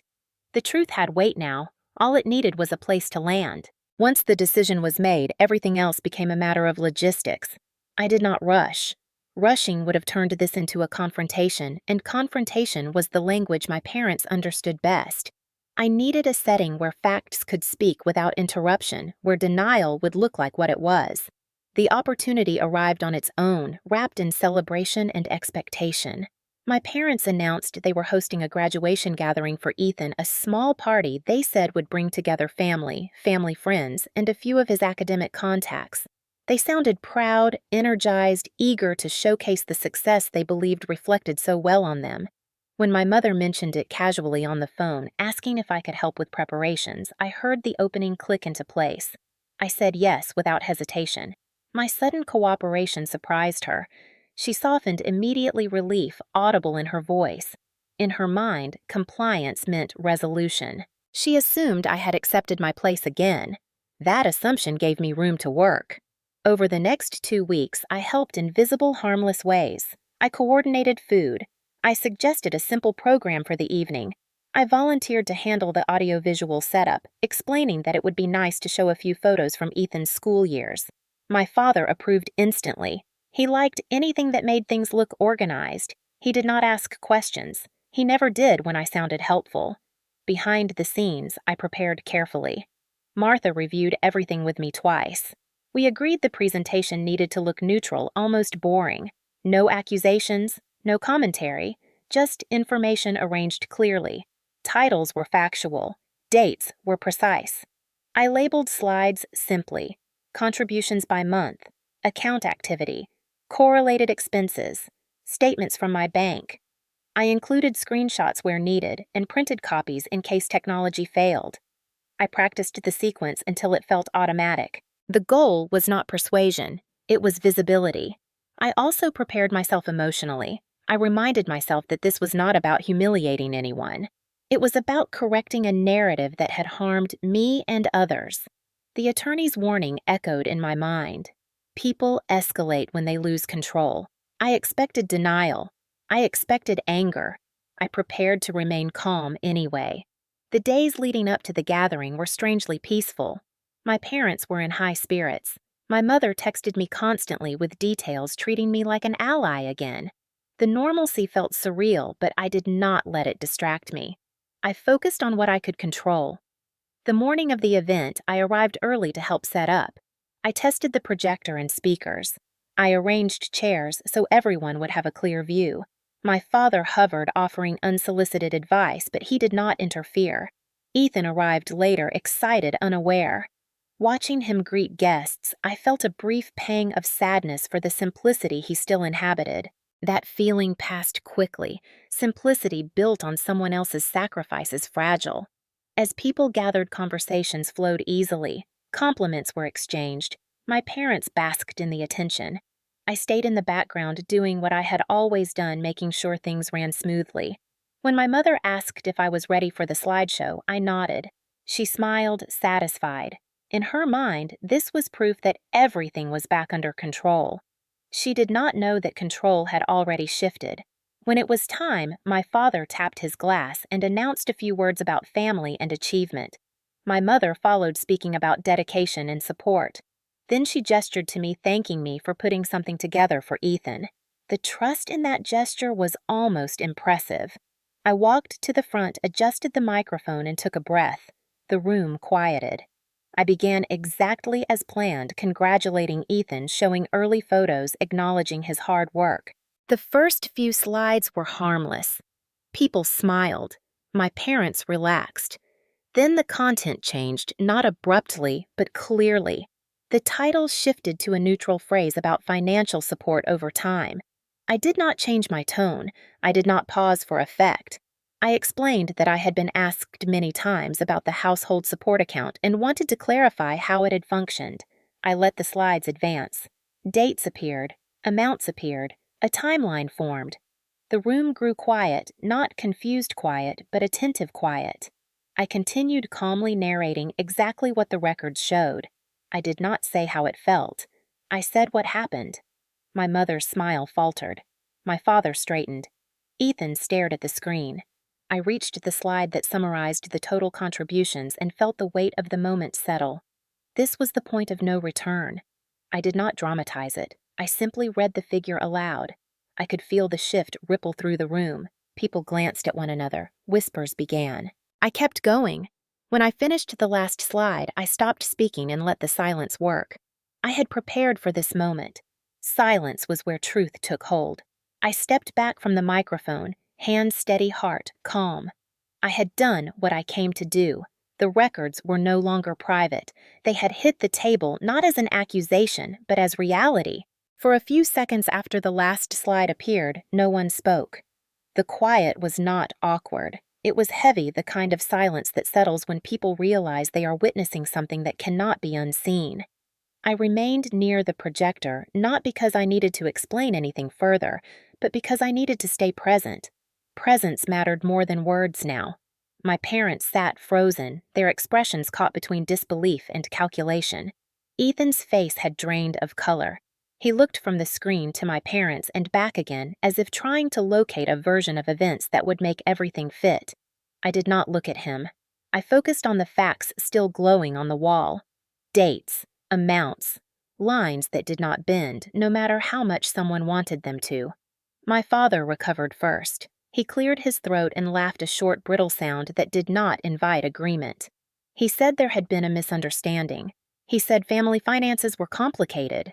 He said I was oversimplifying things. I did not respond. I advanced to the next slide. It showed the months when I had asked to use the household support account for myself, annotated with the responses I had received. Not commentary. Exact phrases. Not now. Tied up. You can handle it. The room shifted again. Someone near the back murmured something under their breath. My mother leaned forward sharply and said I was airing private matters in public. Her voice trembled with anger more than fear.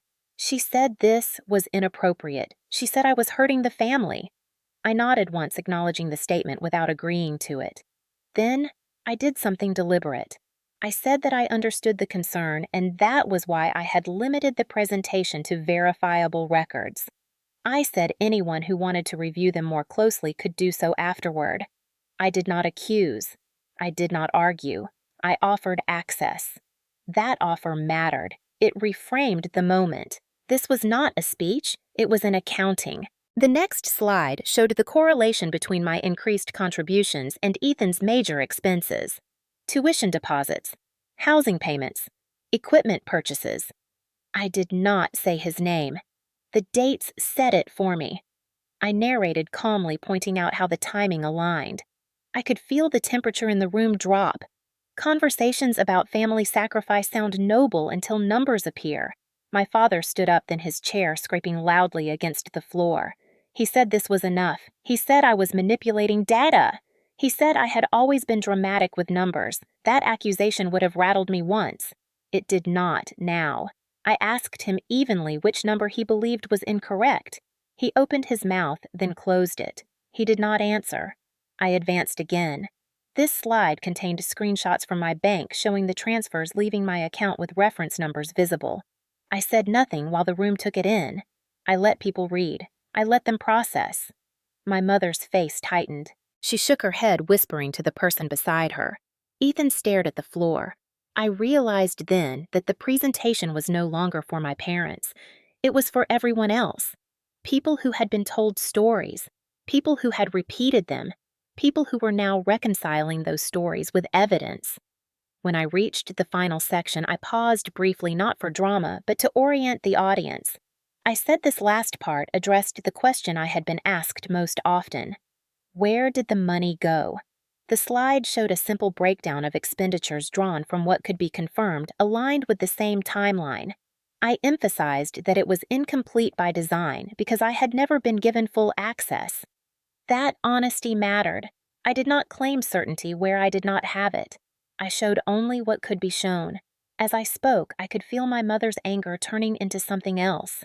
Fear. She began talking rapidly, insisting that parents do not owe children explanations that sacrifices are not transactions. Her words echoed the dinner conversation almost perfectly. Hearing them repeated in front of others stripped them of their power. They sounded different now, smaller, defensive. I waited until she finished, then said one sentence carefully chosen. I said this was not about turning family into a transaction. I said it was about consent and truth. I said people deserve to know what they are agreeing to. Then I stopped talking. I stepped aside and let the slide remain. Silence returned thicker than before. In that silence, I felt something unexpected. Not triumph, not relief, just finality. The work I had done privately had now entered the open. The narrative my parents controlled had collided with a record they did not. I glanced at the clock briefly, not because I was rushed, but because I wanted to mark the moment. This was the point where denial would either collapse or escalate. Either way, my role was finished. I thanked everyone for listening, congratulated Ethan again, and stepped back fully from the front. People did not applaud. That was appropriate. Applause would have softened what had just happened. Instead, there was movement. Chairs shifted. Conversations began in low voices. Someone approached me quietly and asked if they could see the documents later. I nodded. Another person asked if I was okay. I said I was. My father stood rigid, scanning the room as if looking for an exit that would preserve dignity. My mother whispered urgently to a relative, her hands shaking slightly. Ethan remained still, his expression unreadable. I stayed where I was calm available, but no longer engaged in control. The presentation had done its job. It had turned belief into evidence. It had turned private leverage into public understanding. Whatever happened next would not be shaped by how loud anyone became. It would be shaped by what everyone had just seen. The shift did not come all at once. It rippled outward in small, unmistakable ways like cracks spreading through glass. Conversations broke into clusters, voices low but urgent. People leaned toward each other, replaying what they had just seen, recalibrating years of assumptions in real time. I stayed where I was, hands loosely folded, not retreating and not advancing. That stillness became its own statement. My parents tried to regain control through motion. My mother moved first, approaching a group of relatives with forced composure, her smile too tight to convince anyone. She spoke quickly, dismissively, saying I had always misunderstood finances, that I had a tendency to exaggerate. I watched as heads tilted, brows furrowed. The words landed differently now. People had seen the numbers. Exaggeration requires imagination. What they had seen required arithmetic. My father attempted authority. He raised his voice just enough to carry announcing that this was a private family matter and should not be discussed further. The irony was immediate and obvious. Privacy had been invoked only after transparency appeared. A cousin near the back asked calmly why the account had been presented as shared if it was not. My father waved the question away, saying it was complicated. The cousin nodded slowly and said, "Complicated did not mean unknowable." That sentence landed harder than any accusation. Others began asking questions not aggressively, but persistently. How long had the account existed? Who had access? Why had contributions increased? Each question narrowed the space my parents had relied on for years. My mother's tone sharpened. She accused me of trying to humiliate them. She said this was cruel. She said families handle things privately. Someone else responded gently but firmly that families also do not mislead each other. The room did not erupt. It recalibrated. Ethan finally spoke, his voice strained. He said he did not know the full details. He said he assumed things were handled fairly. That admission, small as it was, shifted attention toward him. People looked at him differently now, not accusingly, but curiously. Assumptions have consequences. He avoided my eyes. I did not seek his. My role was not to confront him. The information had already done that. A relative I barely knew approached me and asked if the total figure was accurate. I said yes and offered to show her the statements. She nodded, visibly unsettled. She said she remembered a conversation where my parents mentioned helping me financially. She said she felt confused. I told her confusion made sense. The truth often disrupts familiar stories. Nearby, my grandmother sat quietly, hands clasped in her lap. When our eyes met, she motioned me over. She asked softly why I had never told her I was giving my parents money. I told her the truth. I thought it was private. I thought it was helping the family. Her expression tightened with something like grief. She squeezed my hand and said she wished she had known. That moment mattered more than anything else that night. It was not about blame. It was about correction. My parents noticed the shift toward her and reacted instantly. My mother hurried over, insisting that everything was being taken out of context. My grandmother looked at her and asked a simple question. She asked why she had been told I needed help if I was providing it. My mother opened her mouth, then closed it. No explanation came. Silence again did the work. The social structure my parents depended on was unraveling, not through confrontation, but through clarity. People who had trusted them were now questioning not just this situation, but others. If this had been misrepresented, what else had been? My father tried one last tactic. He accused me of recording conversations illegally, of planning this for months, of acting out of jealousy. The attorney's warning echoed in my mind. Escalation. I responded calmly, stating that everything presented came from my own records and bank statements. I said nothing had been altered. I did not engage with the accusation. I did not need to. The lack of defensiveness undercut his claims more effectively than denial ever could have. As the evening wound down, guests began leaving earlier than planned. Some offered quiet words of support. Others left without comment, clearly processing. My parents' attempts to salvage the event grew increasingly frantic, but the tone had shifted permanently. Pride had given way to exposure. Authority had given way to scrutiny. When I gathered my materials, my father approached me, his voice low and furious. He said I had destroyed the family. I looked at him steadily and said no, I had revealed it. The difference mattered. He had no response. I walked past him, past the table that had once felt like a place of obligation, and toward the door. As I stepped outside into the evening air, the noise from inside faded. The cool air felt grounding, real. I did not feel victorious. I felt complete. The truth was no longer trapped inside me, shaped by fear and doubt. It existed openly where it could be examined, questioned, and understood. Whatever consequences followed would follow everyone equally now. I had done what I came to do. I had stood up not to accuse, but to account. And in doing so, I had ended a story that relied on my silence to survive. The 48 hours after the gathering unfolded with an intensity that made the months before it feel almost slow. My phone did not stop vibrating.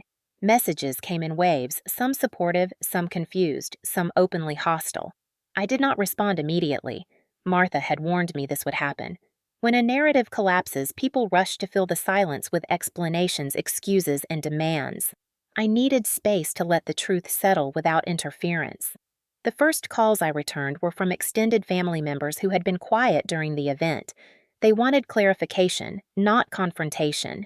They asked careful questions about timelines, amounts, and access. I answered calmly, sticking to what could be verified. More than once, someone said they felt foolish for not seeing it sooner. I reminded them gently that trust is not foolish. Exploiting it is. That distinction mattered to me. It reframed the experience away from shame and toward responsibility. My grandmother called the next morning. Her voice was tired but steady. She said she had spoken to my parents after I left. She said the conversation did not go well. She apologized to me for believing the story she had been told and said she wished she had asked more questions years ago. I told her I was not angry with her. I told her the system had been designed to keep questions from being asked. She said that would not be happening anymore. That was the first real consequence I saw take shape. Silence was gone. My parents' response was immediate and predictable. My father left several voicemails accusing me of betrayal manipulation and ingratitude. He demanded I retract what I had shown. He insisted I send a message clarifying that there had been misunderstandings. I did not respond.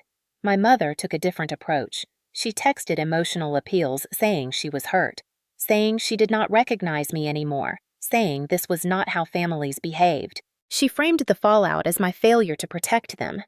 I read the messages once and archived them. Engaging would have pulled me back into the same dynamic I had just dismantled. Ethan called late that night. His voice was strained, defensive, and tired. He said his colleagues had been at the gathering. He said questions were being asked. He said I had embarrassed him. I listened without interrupting. When he finished, I said something I had never said to him before. I said my support had come at a cost he had never acknowledged. I said I had not consented to funding his future under false pretenses. He accused me of making everything about money. I told him it had always been about money. We had just never named it. The call ended abruptly. The next day, more consequences emerged. Relatives who had provided financial help in my name began comparing notes. They were angry not at me, but at my parents. One aunt called to say she wanted her money accounted for. Another said she felt manipulated. These conversations were no longer about family drama. They were about trust and misrepresentation. My parents could no longer manage them privately. The story had spread too far, too accurately. By the end of the second day, my parents' social circle had shifted noticeably. Invitations were canceled. Messages went unanswered. People who had once accepted their explanations without question were now distancing themselves. This was not punishment orchestrated by me. It was consequence produced by information. That distinction mattered. I did not celebrate it. I observed it. Martha reminded me that this was what accountability looked like in real life. It was uneven, uncomfortable, and often quiet. It did not arrive with declarations. It arrived with changed behavior. Professionally, the ripple reached Ethan quickly. He called again a few days later, angrier this time, accusing me of sabotaging his reputation. He said people were questioning how his education had been funded. I told him the funding had never been the issue. The lack of transparency was. I reminded him that I had not accused him of wrongdoing. I had presented records. He said records could be interpreted. I said truth rarely needed interpretation. After that call, I stopped engaging. I had said what needed to be said. Emotionally, the aftermath was not simple. There were moments of grief sharp and unexpected. I grieved the family I thought I had. I grieved the years I had shaped myself around their expectations. But that grief was accompanied by something steadier. Relief. The constant vigilance I had lived with was gone. I no longer felt responsible for managing other people's comfort at the expense of my own reality. That freedom was not loud, it was quiet and durable. A week later, my parents transferred a partial amount of money into my account without explanation. It was not an apology. It was an acknowledgement disguised as silence. I accepted it without comment. It did not erase the past, but it confirmed what the presentation had already established. The truth had landed. The power dynamic had shifted. I did not reach out to my parents. I did not offer reconciliation. I waited. Boundaries. Martha reminded me are not statements.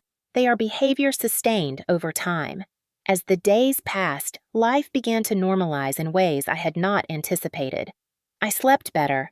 I made plans without calculating how they might affect anyone else. I noticed how much energy I had been spending on containment rather than growth. That realization was sobering and motivating. The aftermath was not an ending. It was a recalibration. The system that had governed my life no longer existed. In its place was something simpler and more honest. My life shaped by my choices, informed by facts no longer constrained by someone else's story. As the noise from the aftermath slowly faded, something unfamiliar settled into my days. Quiet. Not the tense quiet that comes from avoiding conflict, but a clean, open quiet that left room for thought. For the first time in years, my phone was not an instrument of obligation. No reminders to transfer money. No careful wording before every conversation. No mental rehearsals for questions I was not allowed to ask. I woke up one morning and realized my first thought was not about managing anyone else's expectations.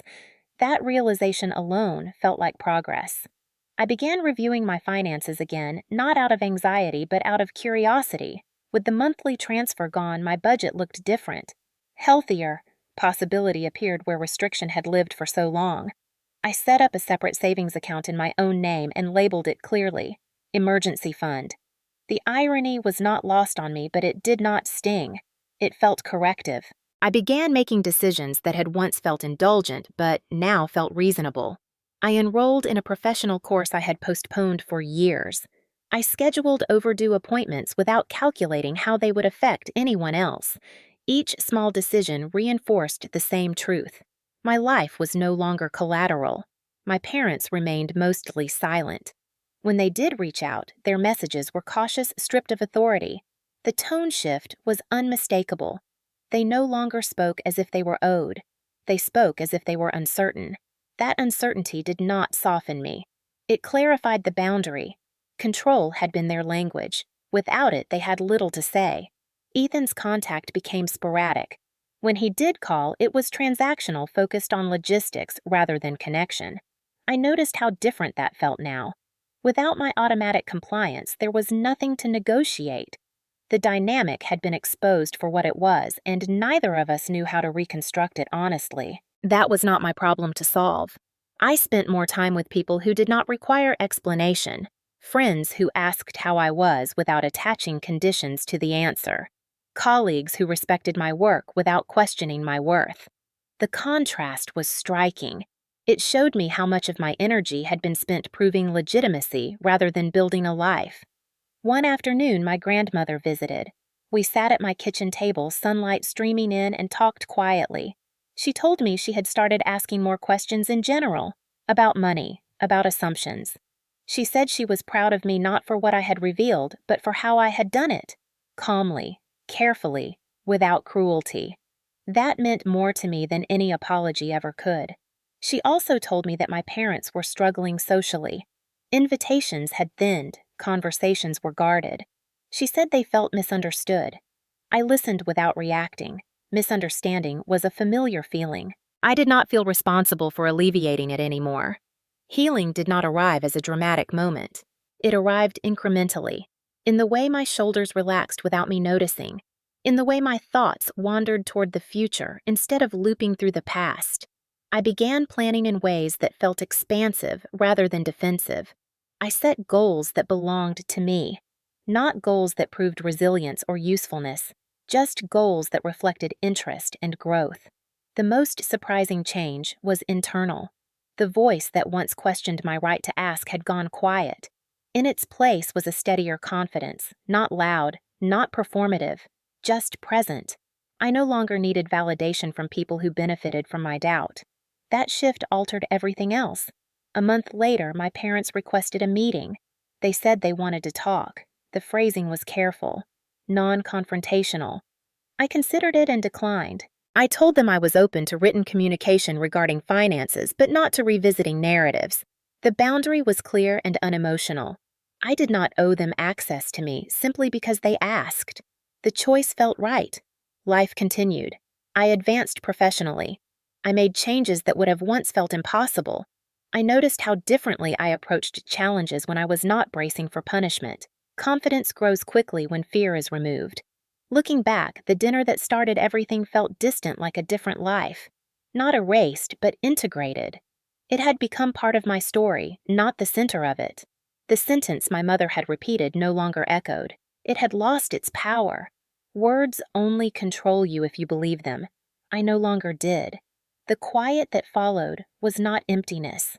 It was space. Space to build something honest, sustainable, and mine. And in that space, I discovered something I had not expected. Peace is not the absence of conflict. It is the presence of clarity. With distance came perspective, and with perspective came a quieter kind of reckoning. I began to see how deeply the idea of family had been shaped for me by obligation rather than care. Growing up, family was something you endured, something you protected at your own expense. Love was measured by what you gave up, not by how you were treated. It took stepping outside that framework to realize how distorted it was. In the weeks that followed, I paid attention to how people showed up in my life without being asked. Friends checked in without needing updates. Colleagues offered opportunities without strings attached. My grandmother called just to hear my voice. None of these interactions required me to shrink or prove my worth. That contrast did more to heal me than any confrontation ever could have. I thought often about Ethan not with resentment, but with clarity. He had grown up inside the same system just on the other side of it. Where I learned to absorb pressure, he learned to expect relief. That did not make him evil. It made him shaped. Understanding that allowed me to release the urge to explain myself to him. Explanations only matter to people who want to understand. My parents reached out again through a long email carefully worded, heavy on feelings and light on facts. They spoke about hurt and betrayal, about how public exposure had embarrassed them. They did not address the money directly. They did not acknowledge misrepresentation. The absence of accountability was louder than anything they said. I read the message once and archived it. Silence in this context was not avoidance. It was discernment. I was no longer willing to participate in conversations that required me to abandon reality. Family, I realized, is not defined by blood alone. It is defined by behavior repeated over time. Trust is built through transparency. Care is shown through respect for autonomy. By those standards, some relationships fell away naturally. Others grew stronger. I did not announce this shift. I lived it. The change showed up in small, deliberate choices. Who I shared my plans with, whose advice I considered, where I invested my energy. Each choice reinforced the same boundary. I would not build my life around people who benefited from my silence. I also reflected on my own role in the dynamic, not with blame, but with honesty. I had participated by believing that love required endurance. I had confused patience with loyalty. Recognizing that did not diminish me. It empowered me. It meant I could choose differently going forward. One evening, as I organized paperwork into a filing cabinet labeled clearly and accurately, I realized how symbolic the act felt. Everything in its place, nothing hidden, nothing mislabeled. That was how I wanted my relationships to function too. Clear categories, honest terms, consent on both sides. Months passed, and the intensity of the situation faded into something more manageable. The consequences remained, but they were no longer raw. My parents adapted to their reduced influence. Ethan adjusted to a reality where his story was more complicated. Extended family recalibrated their understanding. None of this required my constant involvement. That, too, was a lesson. You do not have to oversee consequences for them to exist. As my life settled into a new rhythm, I noticed a shift in how I talked about the past. It no longer felt like a wound I needed to explain. It felt like a chapter I had closed with intention. When people asked, I spoke plainly without bitterness. The truth did not need embellishment. It stood on its own. The most important redefinition, though, was internal. I stopped measuring my worth by how much I could endure. I began measuring it by how aligned my life felt with my values. That alignment brought a steadiness I had never known. It influenced my work, my friendships, my sense of self. I trusted myself in a way I had not before. Looking ahead, I did not feel the need to rebuild what had been lost. I felt the freedom to build something new, a life where family was not a debt to be repaid, but a relationship to be chosen and maintained through mutual respect. That choice did not erase the past, but it did redefine its meaning. The story was no longer about what had been taken from me. It was about what I had claimed back: my voice, my agency, my future. And as I moved forward, grounded and clear, I understood something simple and profound. Family is not who demands your loyalty. Family is who honors your truth. What surprised me most was not how much my life changed, but how naturally it did once the weight was gone. There was no dramatic reinvention, no sudden urge to prove anything to anyone. Change arrived quietly through choices that finally belonged to me. I noticed it first in my work. Without the constant drain of the household support account and the emotional labor attached to it, I had energy I did not recognize at first. I took on projects I would have once declined. I negotiated instead of accepting the first offer. I stopped apologizing for my competence. Those shifts compounded quickly. Within months, my income stabilized at a level that once felt out of reach, not because I worked harder, but because I stopped working from fear. Fear had shaped my decisions for so long that its absence felt like space opening up inside my chest. Financially, I rebuilt with intention. I did not rush. I set clear goals and met them steadily. Savings grew. Debt stayed manageable. For the first time, my financial picture reflected my actual effort instead of someone else's entitlement. Each statement I reviewed reinforced the same quiet truth. Nothing was leaking anymore. Emotionally, the change was just as significant. I no longer scanned conversations for hidden expectations. I no longer felt the need to justify my boundaries.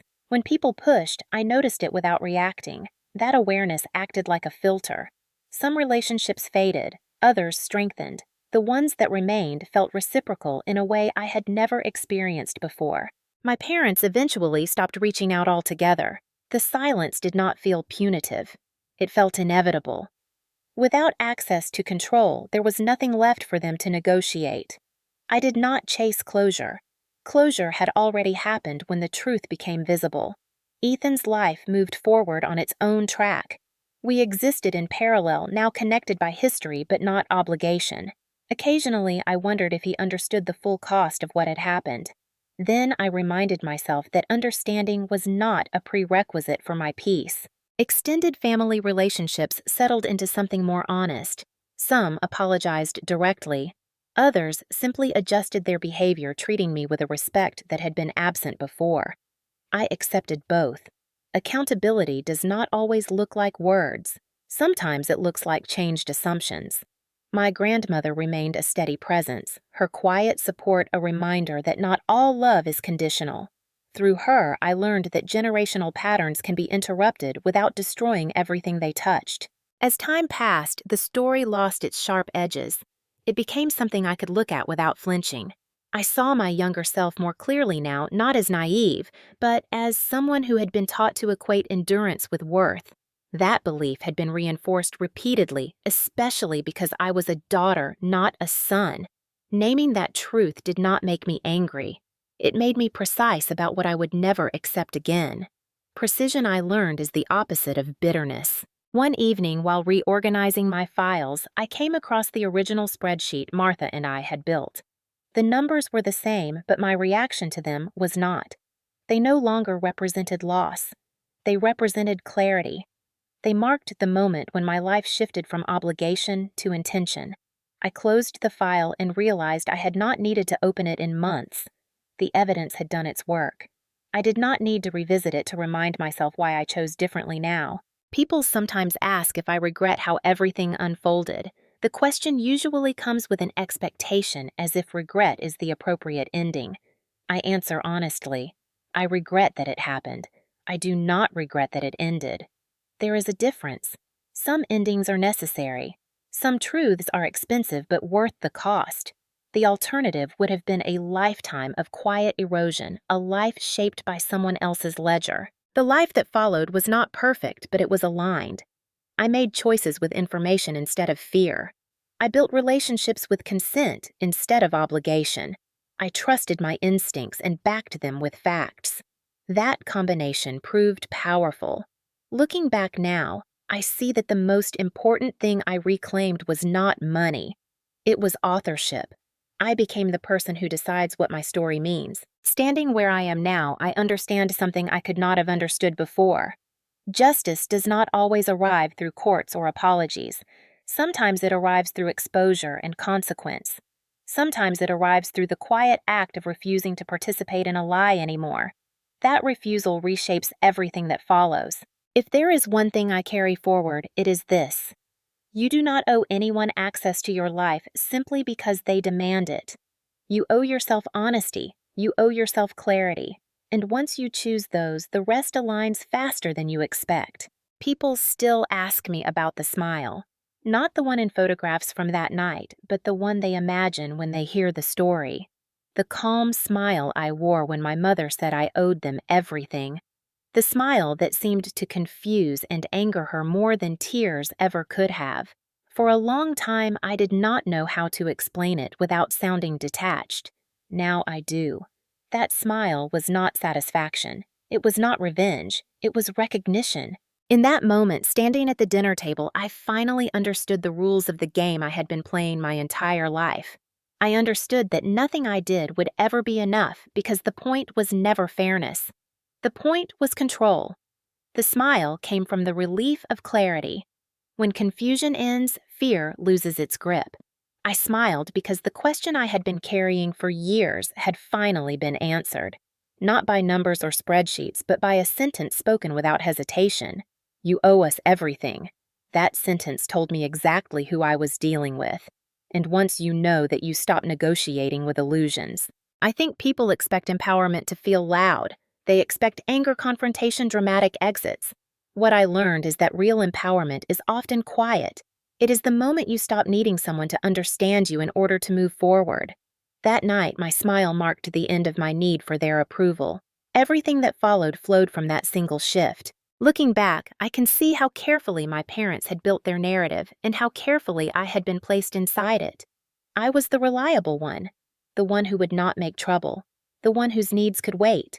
That role had been reinforced so consistently that stepping out of it felt almost unnatural at first.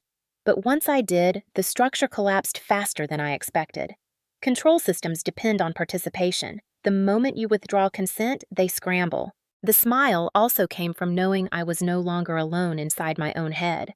For years, I had questioned myself, wondered if I was ungrateful, if I was misremembering, if I was simply too sensitive. That doubt had kept me compliant longer than any threat could have. In that moment, the doubt disappeared. I knew what I knew. I trusted myself. That trust was new and it felt steady. Today, my life is not defined by what I escaped, but by what I built afterward.